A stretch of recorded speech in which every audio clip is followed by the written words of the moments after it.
জঙ্গলে এক খরগোশ ছিল। সে এত দ্রুত দৌড়াতে পারত যে সারা দিন নিজের প্রশংসা করত। সে সবাইকে বলতো, আমাকে হারানোর মতো কেউ জন্মায়নি। বানর বলল, আচ্ছা, একটু কম বড়াই করো।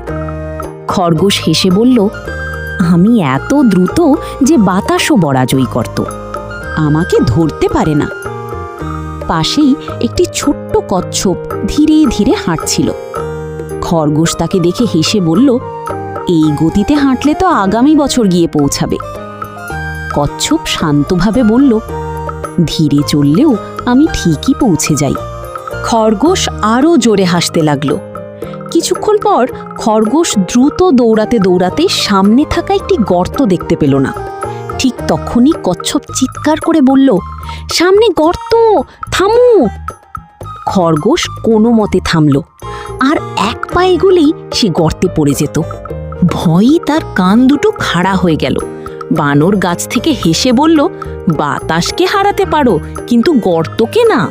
সবাই হেসে উঠল। খরগোশ লজ্জা পেয়ে কচ্ছপকে বলল, আজ বুঝলাম শুধু দ্রুত হলেই সব হয় না। কচ্ছপ মুচকি হেসে বলল, আর শুধু বড়াই করলেও হয় না। সেদিন থেকে খরগোশ আর কাউকে নিয়ে হাসাহাসি করত না, বরং সবার গুণের প্রশংসা করত।